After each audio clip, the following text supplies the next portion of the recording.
All right, so quiz on Tuesday over sections 5.1 through 5.3. So we'll be getting into section 5.3 today. Fundamental theorem of calculus. Now, like I told you yesterday, we're going to go through number 29 and that section there, but the actual drawing of those areas and having to get the antiderivative kind of from the area, you're not going to really have to do that. Although we've practiced it a bunch, maybe you would say, oh, I should do that because I can do it, you know. But it can get pretty tricky depending on the function that you have and so forth. The main consequence of that is what we're interested in, though, right? The main consequence is this right here, the fundamental theorem of calculus. Now, this in here, what this is really saying, and we kind of wrote it yesterday, but if you want another way of thinking about it is, this, and that is the derivative of the area function is the original function, which tells you that the area is the antiderivative, right? Area under f of x is the antiderivative of f of x. And so that basically connects area with derivative. That's basically what that says, right?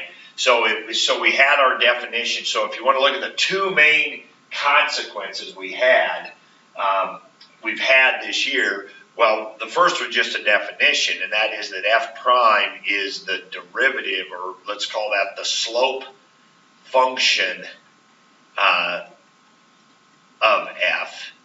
And then we said that a is the area, we called a the area function of f. That is, so f prime was a plotting of all the slopes of the f graph, and the a graph was a plotting of all the areas with a fixed left edge, and then for a changing right edge, the area, a is the area function, and what the fundamental theorem of calculus basically says is that these are connected, that slope and area are connected, that the derivative of the area function is the original function. The antiderivative of f is the area function. So that's what this does. It takes our two main things we've had and it connects them, okay?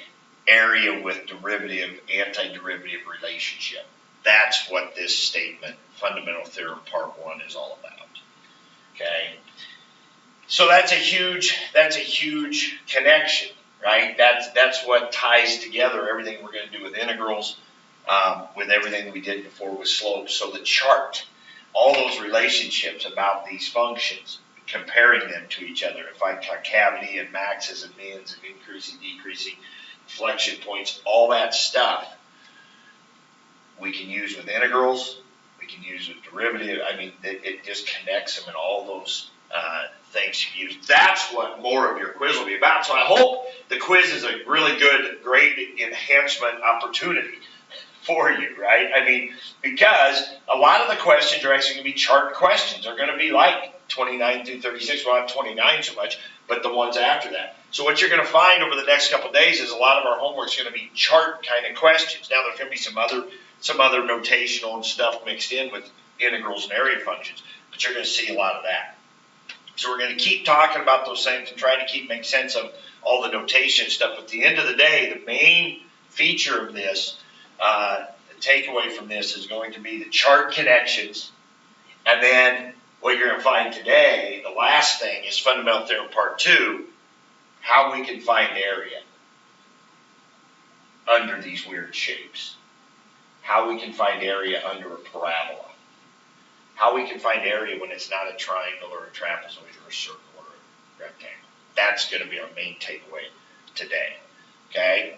All right, so before we get into number 29, let's just look at a situation here. You don't have to write anything down here with this, but I've just drawn myself a little F graph here. Okay, it's the same graph. These two are exactly the same graph. Okay, big F is going to be this area right here, okay, and we'll do that in blue, and then big G is going to be this graph, okay. So let's take a look at those one at a time. I want to come back to this idea, this sliding, okay. I want us to picture this area I want us to picture me, okay, if I start at my left edge and I go this way, I'm going to pick up area. If I come back towards my left edge, I'm losing area. If I go past the left edge, I'm picking up more area, right? I'm picking up area. Now it's a positive, negative. We're going to talk about that, okay? So I want to do that. So kind of this thing right here, I want to do that on this just one more time so you see. Now, what do you notice about big F and big G? What do you notice about these two graphs?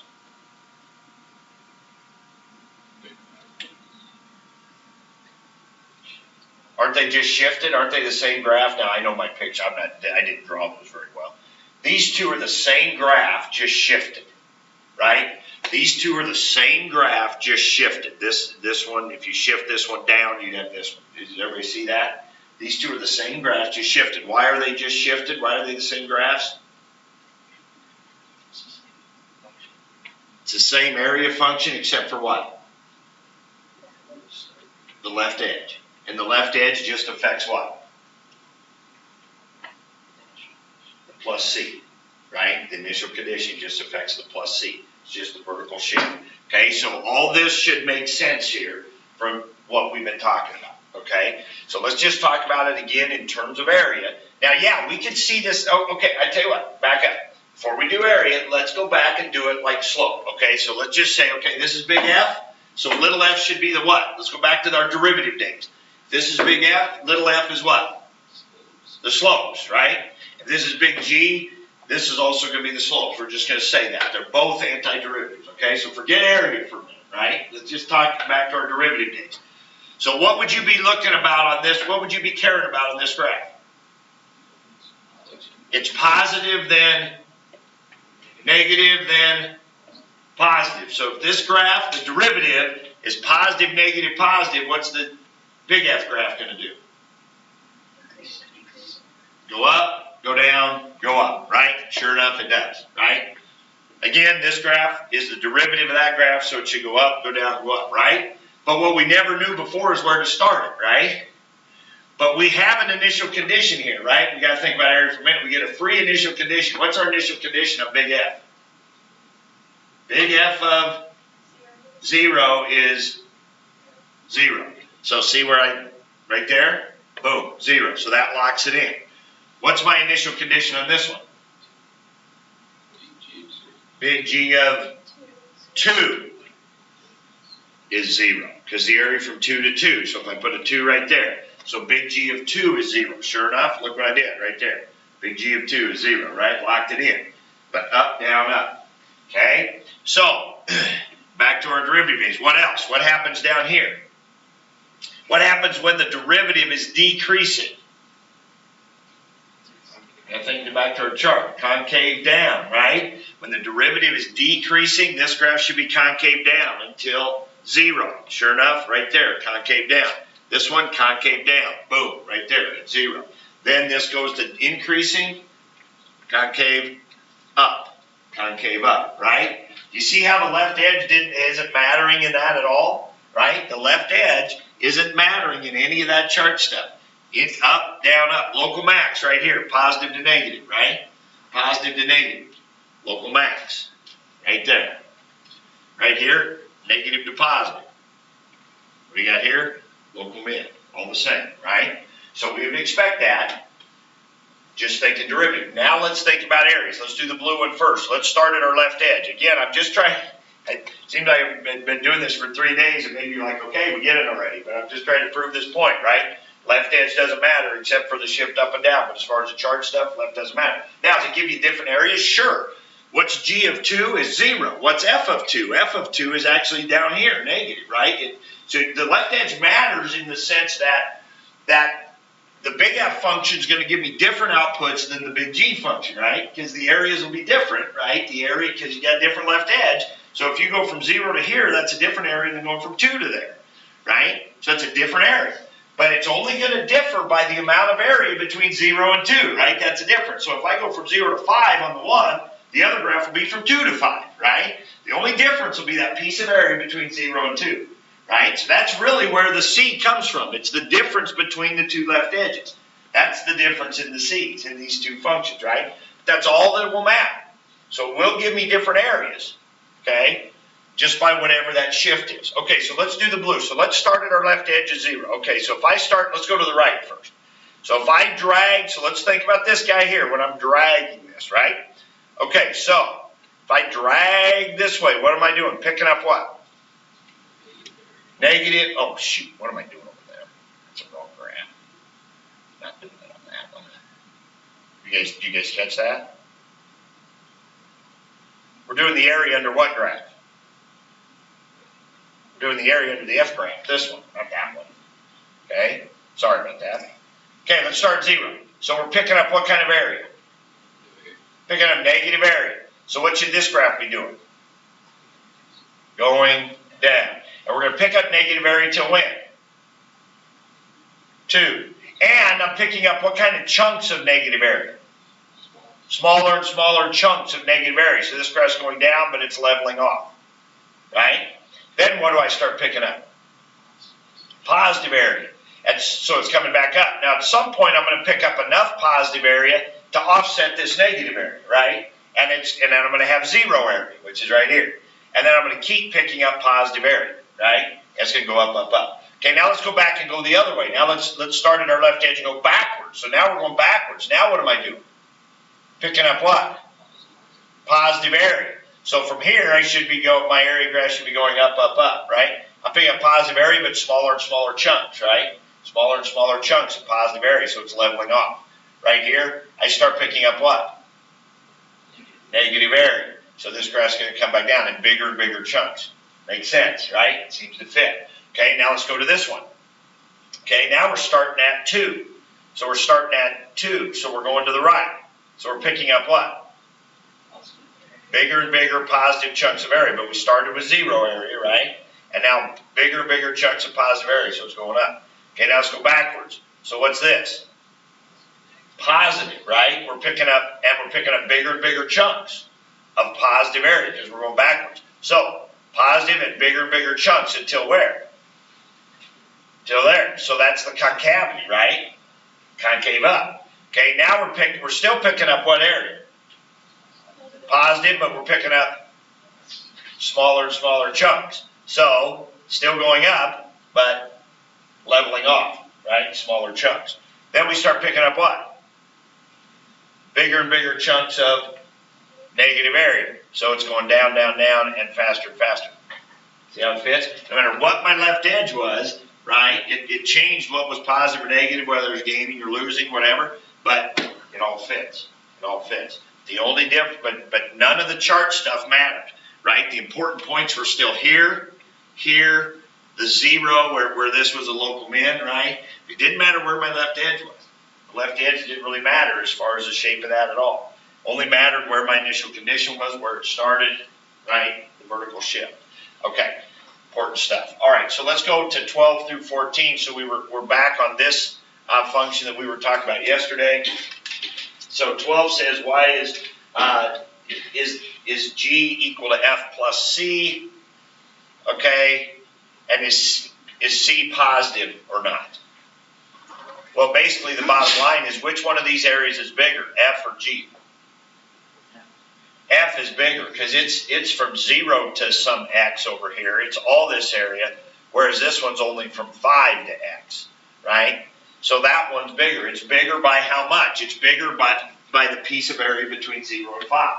Okay, so F is bigger. So if F is bigger, for these to be equal, what does C have to be? C better be negative, right? C better be negative because F is bigger.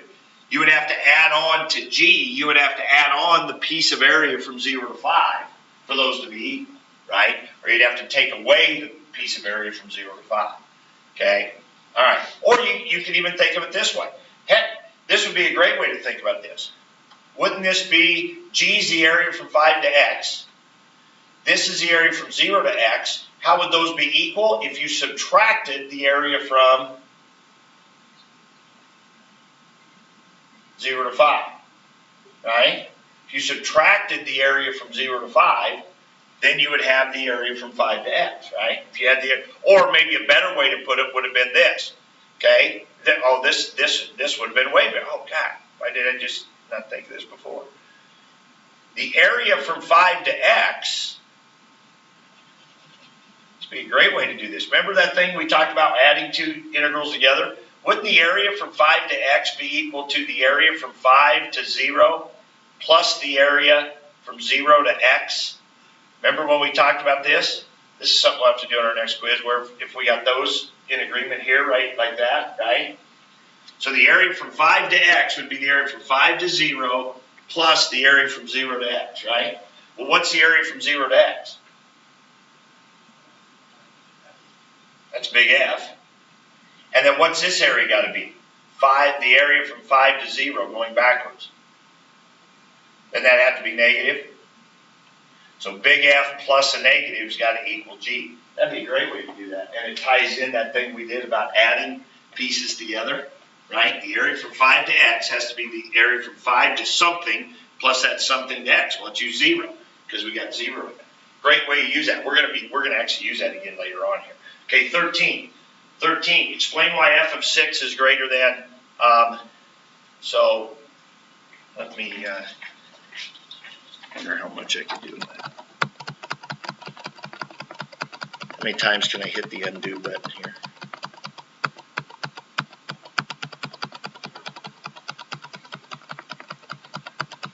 About that many times. Okay.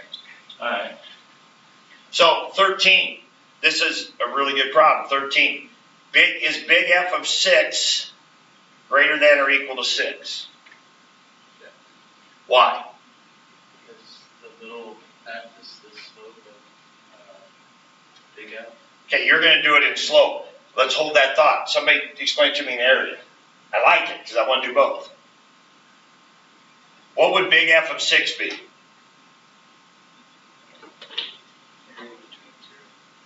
The area from 0 to 6.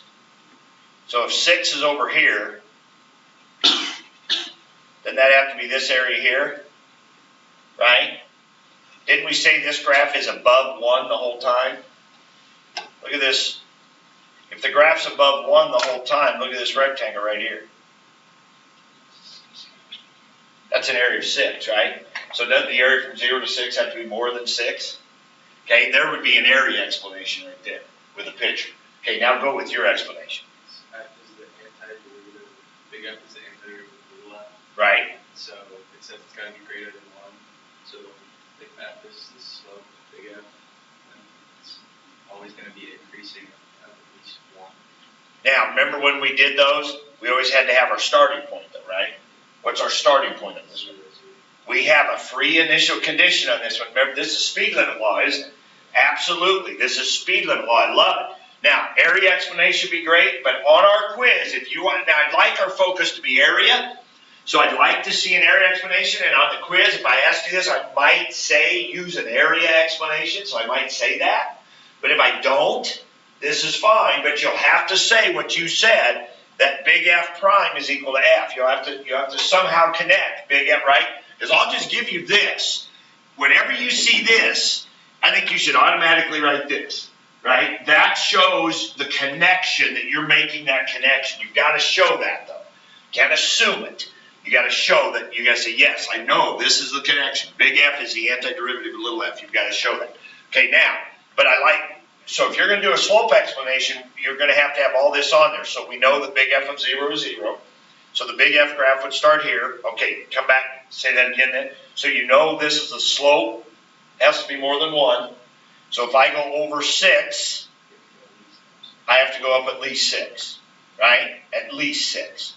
And so therefore, big F of 6 has to be at least 6. Speed limit law. Exact same thing we've done before. Perfect. Great. But see how it's also an area explanation too, right? All right, good stuff. 14. Is it possible that G of 10 is 3? No way. Because G of 10, area explanation, that would be the area from 5 to 10, right? The area from 5 to 10 has got to be how much? From 5 to 10?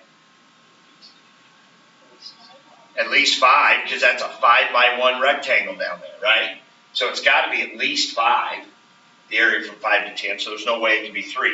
If you were going to do a slope kind of thing, what's our free initial condition? G of 5 is 0, right? Put a 5 in here, put a 5 there. Area from 5 to 5 is 0.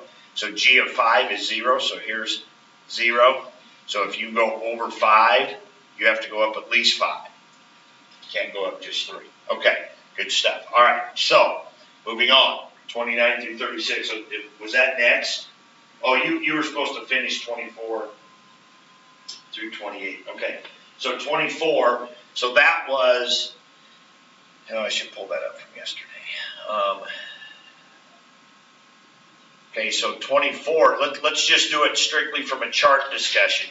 Okay, so 24 said, where is big F increasing? Big F's increasing when this is positive, so negative 2/3 to infinity, right? When is big F decreasing? Negative infinity, negative 2/3, right? Okay, 26, is big F concave up? Big F is concave up when little f is increasing, which is all the time. So this is concave up all the time, negative infinity to infinity. Is it concave down? No. Okay. Are big F and G antiderivatives? Yes, right? I mean, that question was kind of like, oh yeah, you're supposed to just all of a sudden discover that. Well, obviously we talked a lot about that, but they are. Okay, so now you're supposed to repeat that. Okay, so now we're supposed to repeat that with this one. Okay, so let's go through 29. So I'm not going to run all the way through this because on our next quiz you're not going to have to go through this, but I put in my slope. Okay, it was 2 minus 3x. Now notice how I wrote it in here, 2 minus 3t, right? 2 minus 3t. So a lot of times that's just given as f of t in there, but I want you to understand that that's a function in there, right? But we use t when we put it in there. When it comes out of there, it's in x's, right? It's in whatever this variable is up here, okay? But it's t in there. Okay, so this triangle here would be 2/3. That would be 2 2/3. Now what did I do here? That didn't seem right. Oh no, this is, I'm sorry, that's from 0. So the blue. So the blue is just 2/3. Yeah, 2/3 times 2 times a half, and then this triangle here is 1/2. The base here would be x minus 2/3, and then this base down here, this would be the 2 minus 3x, would be that length right there. So that's where you get those values. Okay, trust me, when you multiply this all out, it's going to be 2x minus 3/2 x squared, and then what's your initial condition on F? On F? Well, no, I'm sorry, your C. What's your C? Just 2/3? Yeah, it'd be this piece right here. Oh, no, you're right, because these cancel out, don't they? Because right here you'd have negative 2/3, and then those would be 2/3, yeah, so they cancel out. Right. Okay, so on this one, and then so now on the red one, so now you got this big one here, so that'd be 2 2/3 down here, and then it'd be 2, this would be 8 up here times a half. Okay, so that's whatever that comes out to be, and then again, this is x. This triangle is the same, x minus 2/3, 2 minus 3x. So this triangle is the same, so that's that one. Okay, so bottom line, then we can do this with our free initial condition. We know this is going to be 2x minus 3/2 x squared plus c, but we know that g of 1 is 0, so we can put a 1 in there. We get 2 minus 3/2 plus c equals 0. So that's what? C equals negative 1/2. Is that what that would be for that one? Okay. So that's how we did that yesterday with our free initial condition. Probably not going to have to do that that much, but anytime you were given the thing I showed you yesterday, if you're given a function in here that's a simple function where you could just do the antiderivative, then you could do that, right? You can always find that formula. You can just do the antiderivative, stick on your plus c, take your free initial condition, right? Put it in, find the c, right? So we can do that. Now, we talked yesterday about sometimes you get functions in here where you can't do the antiderivative, right? So we'll do that. But I'm not going to make you go through this stuff on the quiz. I'm not going to make you go through and just do that area stuff. We're just that's just been to hammer in the idea that this is the antiderivative. This area function business is the antiderivative. Okay, let's go to 39. Let's just, why don't you just go ahead and jot this right down on this same homework, or start a new homework page. This will be, let's just, let me back up a minute. So that was just number 29. So then we go through the rest of those problems, right? Well, where is big F, starting with, where is big F increasing when this one's positive, right? And where is big F decreasing where this one's negative? So again, the cutoff is right there, right? That's going to be a local max. It goes from positive to negative. It's decreasing. This graph is decreasing, so it's concave down everywhere, okay? So that whole set of questions all the way through 36, the chart kind of stuff, right? That's what we're going to do. So let's move on to this next one. This is going to be, this will just be part of your homework, so we'll just do this. We do have something new yet to throw in here yet, but this would be a good time to do this. So let's say I gave you this function, okay? Let's say I gave you this function right here. Okay, so I've already drawn it. Absolute value, flipped upside down, shifted up 2. Now we're not going to go through and write the, do the area thing. We'll just do it by antiderivative.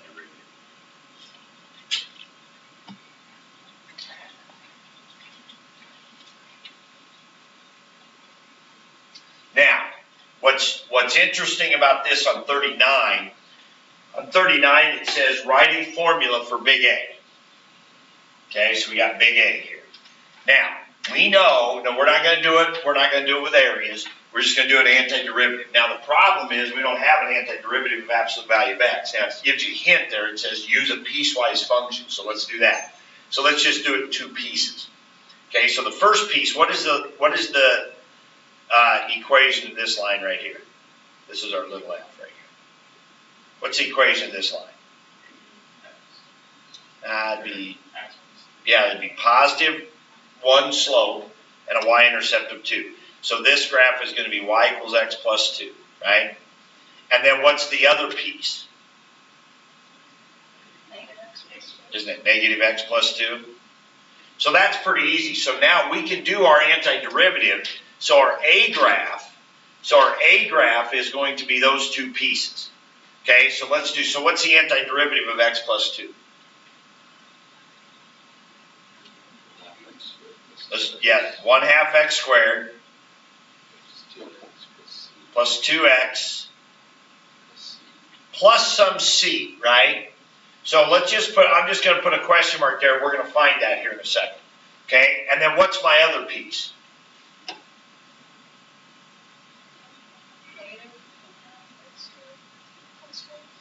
Plus 2x and then plus some c. So now what's our free initial condition? A of, not F. Did you say F? Yeah. Okay, A of, right? Because it goes right here, right? We put a 0 here, would be a 0 here, right? Area from 0 to 0. So our free initial condition is A of 0 is 0. So if I put a 0 into here, plus C equals 0, the C is just going to be 0, right? What if I put a 0 into here? Same thing. Okay, so the C is 0. Okay, so that was easy. So there is our formula for A. That easy, right? That's the way we're going to do it from here on out. We're not going to go through and draw all this. We could do that. We could put an X over here somewhere, and we could go from 0 to X, have some triangles, right? We could do it. We're not going to do it. We now know that's the antiderivative, right? So we can do the antiderivative. So that's how you do the antiderivative of absolute value. You do the 2 pieces. You just do the 2 pieces, okay? So there's our formula for that. Now, it says in 40. So 40 says, where is A increasing? Where is A increasing? Well, that's when F is positive. Well, when is that? -2 to 2, right? From here to here, right? The sharp point doesn't matter, right? It's just where is little f positive, right? Now, it did say to sketch a graph. It did say to sketch a graph in part B of this parabola. I suppose we could plot a few points. This is going to be a parabola opening up. This is going to be a parabola going down, right? So on this part, 1/2 x squared, I mean, we know it's going to go through 0, 0, right? We know if we already know a of 0 is 0. Okay, if we go after this, it's going to be a parabola opening down. Well, let's do it with areas. Let's just plot areas from it. So let's start at our left edge of 0. So what are we going to do? We're going to pick up what kind of area? Positive area beginning smaller and smaller, right? So we're going to be gaining area, but it's going to be kind of going down like so. Oh yeah, aren't we supposed to get a local max right here? Right? Remember, this graph is little f. I should be doing this in different color. I should say, okay, little f graph is black, okay. So A is blue. Okay, so we should be getting a max right here, right? Then we're going to start picking up what? Bigger chunks of negative area, right? So it's gonna come down, and I don't know when. It'd probably be at 4, wouldn't it? Yeah, it would be, right? Because you'd have that chunk would offset that chunk, yeah. So it would actually go through there. That was a terrible picture.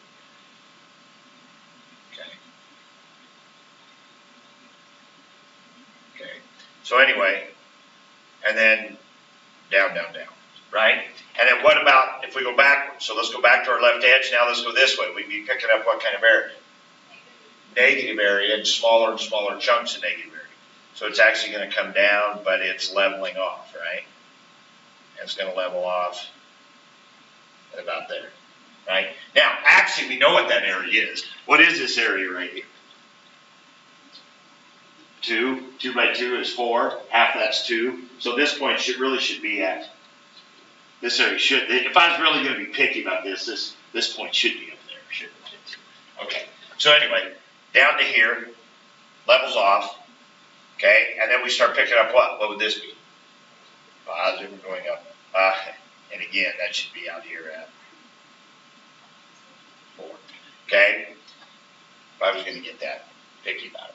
Okay, so a parabola facing up switches to a parabola facing down. That would be the antiderivative, right? Makes sense.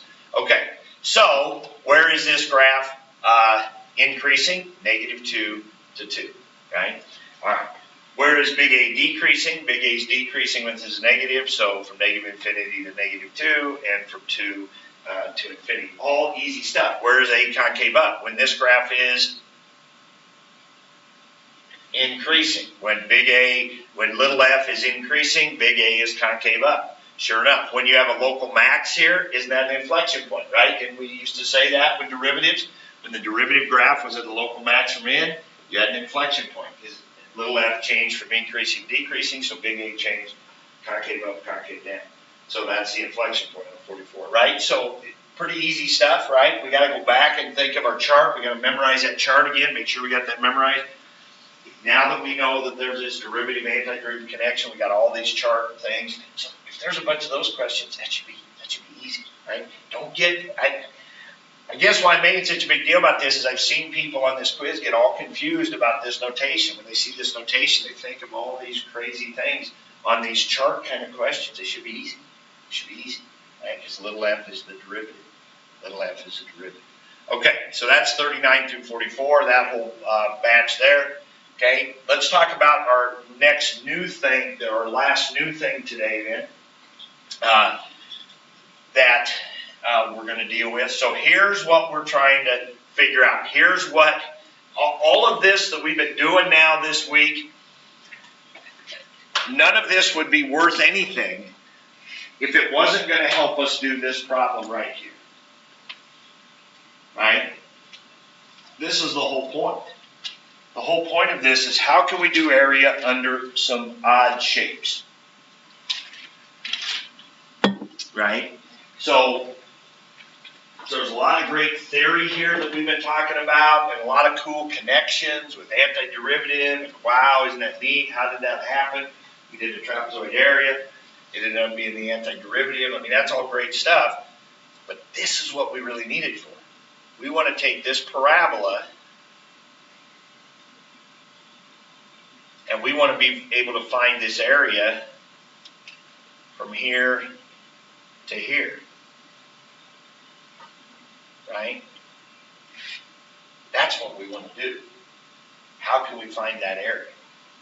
Okay, well, here's what we're going to do. Let's pretend that we had some function. Now, this is going to be in your homework. 61 through 65 is in your homework. So what we're doing right now is like 61 through 65. So make yourself a little note of that. So when you get to 61 through 65, right, you'll look at this as your example of what to do. Okay? So let's say we were given big F to be the area from -1 to x. Okay?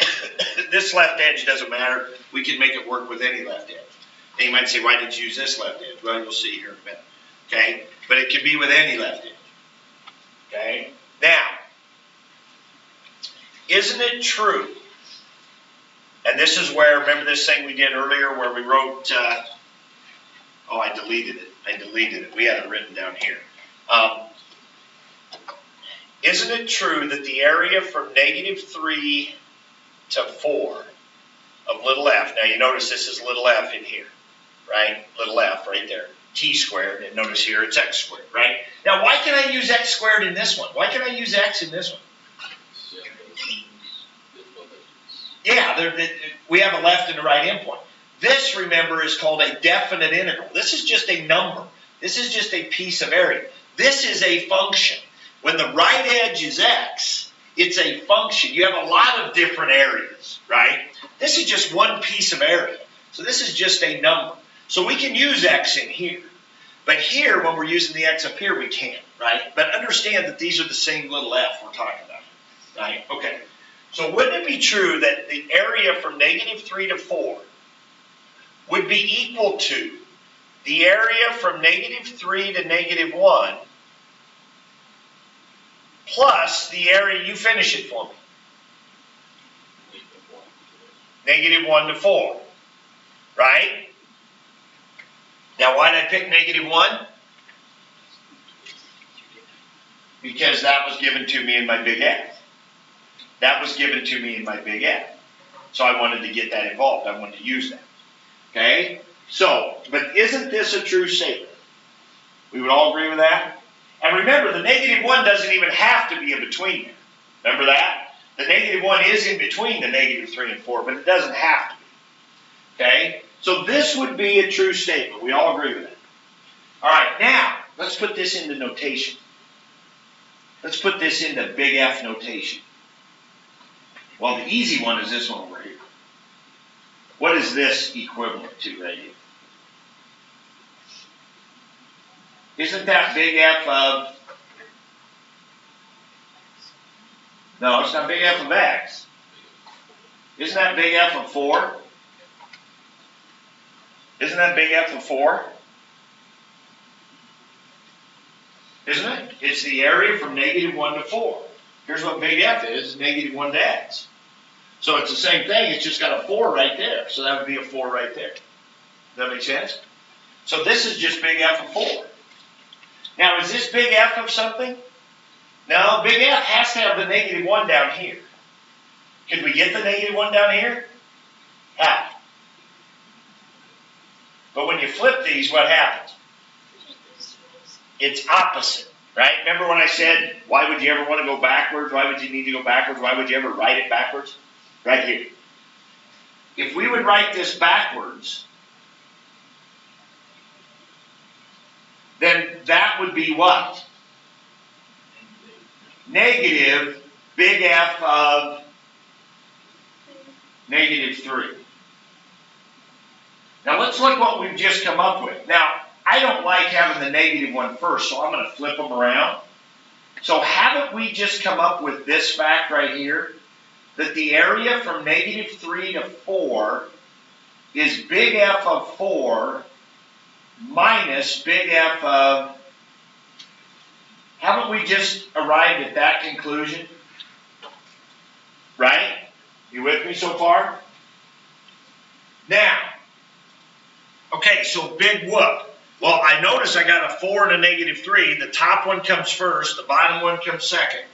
What's big F of 4 mean? What's big F? No. Well, It's the area from -1 to 4. That's right. That's how we've been talking about. But remember, what's big F here just in general? What's big F here? The antiderivative of x squared. Isn't it? It's the antiderivative of x squared. Now, what's the antiderivative? So we already know. Let me do it in red. We already know what big F is. What is big F? 1/3 x cubed, not t, x, right? We know big F is 1/3 x cubed plus c, right? Yeah. We know that, right? Right? Come on now. Remember when we talked about it over here? We did that. We said, what's big A? All we got to do is the antiderivative, right? Now, it was a piecewise here, right? So we already know. We know what big F is, right? We know it's the antiderivative of that plus some c, and we can find the c, right? Because what is that?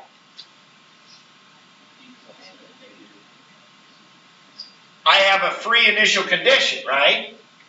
My free initial condition is, if I plug in a -1, -1 cubed would just be -1, but that has to equal 0, right? So -1/3, so wouldn't c be 1/3? So I know that big F is 1/3 x cubed plus 1/3, right? Oh, this is getting good, guys. This is getting good. There's something really exciting about to happen here if you haven't already seen it. So what's big F of 4? I just plug a 4 in here, so I got 1/3 4 cubed plus 1/3 minus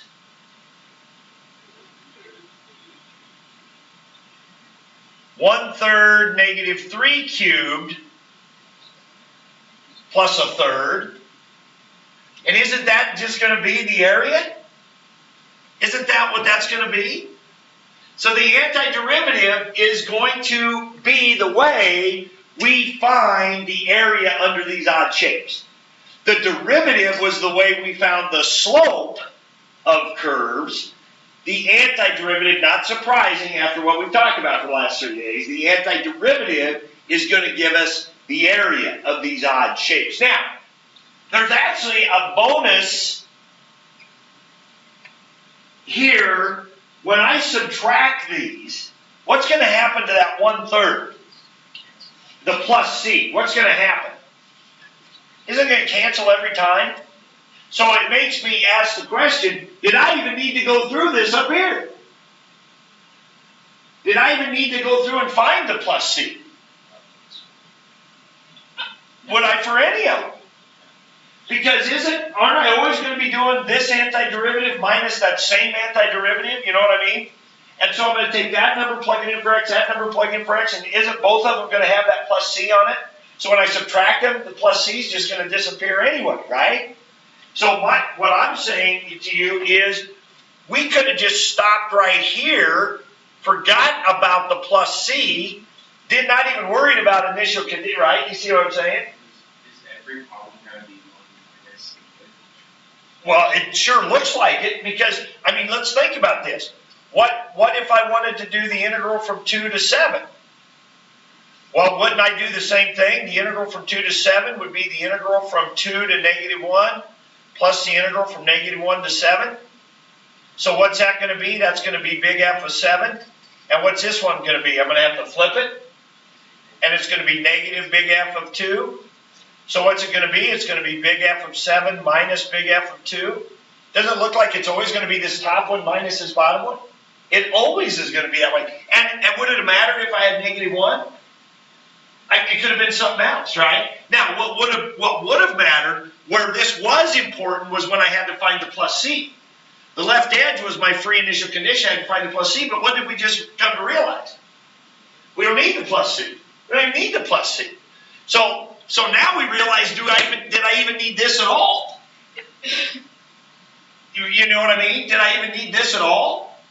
It turns out that to do this, all we need is any antiderivative of this, right? We don't need a -1 or a 3 or whatever. All we need is just the plain antiderivative of this, forget that plus c, plug in a 4, plug in a -3. That's all we needed, right? So all we needed was the 1/3 x cubed, which we can get from this. We needed the 4 and we needed the -3. That's all we need. Well, that's awesome, because now, so 4 cubed is 64, so that'd be 6, forget the 1/3, because they're going to go away. So that's going to be 64 thirds minus, this would be 27 thirds is 9, minus a -9, so it'd be plus 9. So 64 thirds plus 9, what's that, 21 1/3? Yeah. 21 1/3 plus 9, what's that, 30 1/3? That area is 30 1/3. 91 thirds. Let's check it out on the calculator. Grab your calculator, let's check that out. So we went through a lot of stuff there, but the end result turned out to be, and you're going to get to do that a little bit, you're going to do something very similar to that in 61 through 65. But the end result's going to be, we really don't need all that. All we need, so integral, what was it, -3 to 4 of x squared dx 30 1/3, right? That's all we need. How did we get that? What's that? How did we get the 1/3 again? Antiderivative. So you raise that up to a 3 Yeah. and you divide by 3. So then you only just find the antiderivative of whatever function you have, and then you flip one of them. It sure seems to be. There it is right there. FTC, Fundamental Theorem of Calculus. Put that in your notes. That's how we do it. We'll do a couple examples here. The Fundamental Theorem of Calculus Part 2. Now, I think I told you this the other day. Some books call this Part 1. Actually, this is the most useful result of the fundamental theorem, the antiderivative. This is what we'll use a lot, but we're going to call it Fundamental Theorem Part 2. I think the argument for why the other one is called Part 1 is it's the main concept. It's the connecting concept that connects derivative with area and tells us area is the antiderivative. So I think conceptually, theoretically, that's more important. That's the main idea. But as far as usefulness, this is the thing that's really useful, right? I mean, this tells us how to find these areas, right? Just like the power rule, all our derivative rules told us how to find slopes. Just do the derivative, and then we can plug in and get the slopes. This tells us how to find any areas that we want. Okay, so that's it right there. Now, big F just means some antiderivative, right? We don't care about the plus C, right? Just whatever the antiderivative is, leave off the plus C because it would subtract away anyway. Put in your top number, put in your bottom number, subtract them. That'll give you your area. So remember the other day, we had that one, so we just did it. So here's how you will work this. So if you want to put this in your notes right here, so because we just did it in that problem, but if you just want to put this in your notes right under your fundamental theorem, right here where you did your fundamental theorem, I just put this example right in your notes. So what are you going to do? Here's how I would show this. So I would say 1/3 x cubed. I'm going to call this right bracket notation. So we do our antiderivative. So we look at the function in there. We do the antiderivative of it, which would be 1/3 x cubed. We leave off the plus c because it's going to subtract away anyway. I'm going to put my 4 up here and my -3 down here. Okay? The reason we don't want the integral symbol in there anymore because we've already done the antiderivative. So we're done with the integral part of it. So this just tells me, okay, now I'm going to put my 4 in there. And then I'm going to put my -3 in there. I think this is just a good way to organize your work. And then this was 64 thirds plus 27 thirds, which was 91 thirds, right? And so we'll have some of these problems we do that will be no calculator, and we're going to have some of these problems that we'll do that will be calculator, okay? If they're calculator, you won't have to show any of this. But on our next quiz, there'll be no calculator, right? Our next quiz, or you'll have to at least show this. So if it's a calculator, but I say use fundamental theorem part 2, if I say use FTC part 2, they're saying show your work. Show your work. So maybe you use the calculator to help you get the antiderivative, which is nice because the calculator doesn't put on the plus C for you anyway. I'm going to show you how the calculator will give you the antiderivative here in a minute. But let's do another one. So let's say we had, remember the other day they told us that the sine curve, if you do one hump of the sine curve, it was 2. Remember that problem? Let's do that. So that'd be the integral of sine x from 0 to pi. Right? That's what that problem will be. The integral of sine x from 0 to pi. Okay? So what's the antiderivative of sine? Negative cosine. Right? You just got to know that. You got to be able to figure that out. Why is it though? How do you check antiderivatives? Do the derivative, right? Well, what's a derivative of cosine? The derivative of cosine is negative sine, and then that negative would cancel it and make it sine. It's just, for us right now, the antiderivatives you have to know for Tuesday are just your basic antiderivatives backwards, right? Like sines and cosines and e to the x's and stuff like that. Okay, and you got to know those. You got to be able to figure them out. You got to know your derivative. Okay, because that's how you check it. All right, and then that would be from 0 to pi. So let's plug it in. That'd be negative cosine pi minus negative cosine 0. So that's going to turn into a plus. Well, what's cosine of pi? Cosine of pi is over here. That'd be negative 1. So that would turn into 1 plus, what's cosine of 0? 1. Look at that. 1 plus 1 is 2. So the area under the sine graph from 0 to pi is going to be 2. And we can now find that. It's the antiderivative, right? F of b minus f of a.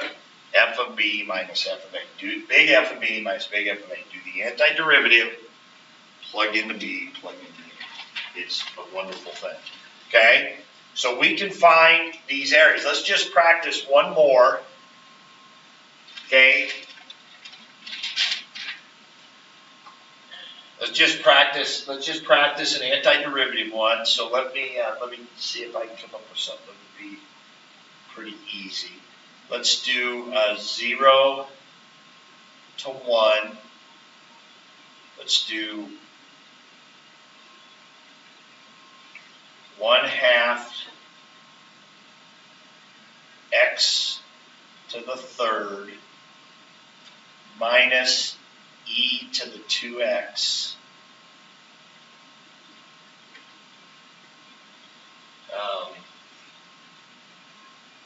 let's just leave it at that. Okay, so let's say we wanted to get that area. Okay, try it. And we're not going to have real hard ones. This would be as hard as we would do on the quiz. Because after this next quiz, we're going to really focus on doing antiderivatives. That's because the next thing we have is our gateway, our antiderivative gateway. So obviously, if the way to find areas is by doing the antiderivative, we need to be able to do antiderivative. Right?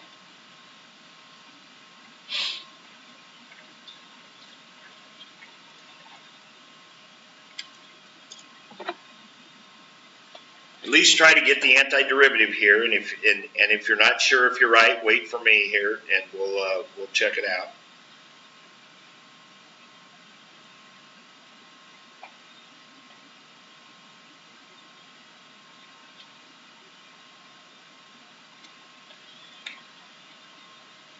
Okay, you got your antiderivative? If not, don't look up here. I'm going to unveil it here. Okay, if you don't want to look yet, don't look.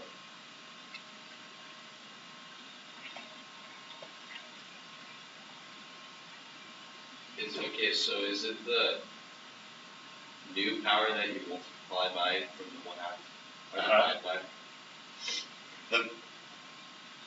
And again, all you have to do is check it. But the power rule, which is one of the few rules we have for antiderivative, was that it's just derivative in reverse. So in the derivative rule, you multiply and then subtract 1. So antiderivative, you add 1, then divide, but you divide by that new power. Okay, now is everybody, why is this 1/2 out here? Because when you do the derivative, you're going to kick out a 2. So that 1/2 needs to be there to offset it, right? So we had to kick out a 1/2 there, okay? Because when we do the derivative, so if you check this, you bring the 4 down in front, 4/8, that's 1/2, you drop that to a 3. So that's 1/2 x cubed. Here, the 1/2 would hang out here, e to the 2x, the derivative is e to the 2x times 2. 2 and a half will cancel, you'll have e to the 2x. So that's your antiderivative, okay? Now it's just a matter of plugging in your values. Now here's what I would suggest. I would suggest being very careful with how you show this. If it were me, and I was doing my f of b minus f of a, like this, when I get a messy one like this, I would go parenthesis minus parenthesis like that. Because the biggest problem people have is distributing and negative signs and stuff like that when they do these. Now, it wasn't a big deal on this last one, so I didn't put parentheses, but this was messy, so I'm going to go 1/8, 1 to the 4th, minus 1/2 e to the 2nd, or 2 times 1, and then I'm going to have 1/8, 0 to the 4th, minus 1/2 e to the 2 times 0, and I'm just going to put in my 1, I'm going to put in my 0, and I'm going to put those in my parentheses. Then I'm going to work on simplifying. So now I get 1/8 minus 1/2 e squared, minus, that would be 0, e to the 0 is 1, so this would be minus a negative 1/2, e to the 0 is 1, then that would turn into plus, so I get 1/8 minus 1/2 e squared plus a half. We should add those together, so what's 1/8 plus what, 4/8? So that'd be 5/8 minus 1/2 e squared, and if this was a no calculator problem, that's how I would leave it, okay? That's how I would leave it. So, check that on our calculators. Did you do it? How did it give the answer? 5/8 minus e squared. So what was my thing here? It was 1/2 x to the 3rd minus e to the 2x. Like that. Oh, yeah, same thing. We got 5/8 minus 1/2 e squared. Okay? So that is, and then of course, if we're actually doing area, I would probably want a control in, or a decimal would be nicer, right? It could be, probably. I mean, if I was looking at an actual graph, I mean, I wouldn't do it if that was a quiz and I was supposed to find this. I would stop right here. I would not mess with that, right? But if I was doing the problem and it was a calculator problem and I was looking at the graph, if I had graphed this thing and I wanted to see if it was positive area, negative area, how much area was there, that tells a story a little better about what the area actually is. But anyway, okay, so not a huge emphasis on that, but you will have some problems in your homework that are going to be fundamental theorem part 2, okay, that's just what we do. I mean, that is a wonderful thing, right? This is how we're now going to be able to find these pieces of area that are under curves that are not geometric. They're not geometric. So if we were going to summarize what we have right now, for finding a definite integral, if we go back to what we very first started, chapter 5, about talking about areas, pieces of area, I told you we had 2 ways. One way was to use geometric formulas, right? And then the other way I said was just to approximate, right? Count squares, just approximate. Well, now we have a third one. We have the fundamental theorem part 2, right? We have fundamental theorem part 2, which is a very powerful one. Now, the downside to fundamental theorem part 2 is not every function has an antiderivative. So we're going to have functions that are not going to be geometric formulas and are not going to be, we are not going to be able to do this. That's different than derivative. We've always been able to find a derivative to get a slope. There's going to be some that don't have antiderivatives. We're not going to be able to use fundamental theorem part 2. So we're still going to have to be able to approximate areas. That's what chapter 6 is about, actually. Approximating areas. Okay? But for us right now, that's a big one, and we can use it. Okay, so your homework then, so we did 39 through 44 already. So, I mean, that's part of this one. That's part of this. So 51 through 56. And again, that's a chart kind of one. They give you a little F graph. They're going to ask you questions about the chart kind of stuff. Okay, so as we think about what we did in the first part of the period today, this can be chart kind of stuff. We already talked about this section. We said we did that example. We said that was going to be light 61 through 65, and then this stuff in section 5.3. This is going to get into your fundamental theorem part 2 stuff. So when they say, right, section 5.3 here. So when they say find this antiderivative, find this area. I'm especially thinking on 19 through 30. On 19 through 30 right there, they're going to give you, it just says, find the definite integral using the fundamental theorem of calculus. Okay. 1 through 8 are some chart kind of problems. 35 through 38, I think, are some more kind of chart kind of problems, right? So there's a lot of that kind of stuff. 55 through 58, I think, again, are some chart kind of problems, right? So,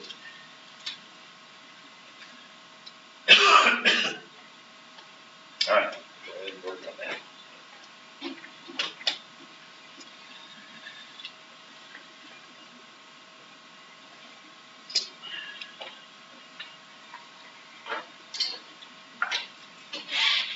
This is kind of an important homework assignment. This homework assignment right here is a lot of the stuff that's going to be on the quiz, right? We've been leading up and building up to this idea of what we're doing all week. Now we've kind of put it all together, so that's a pretty good idea of what the quiz will be about right there on this assignment.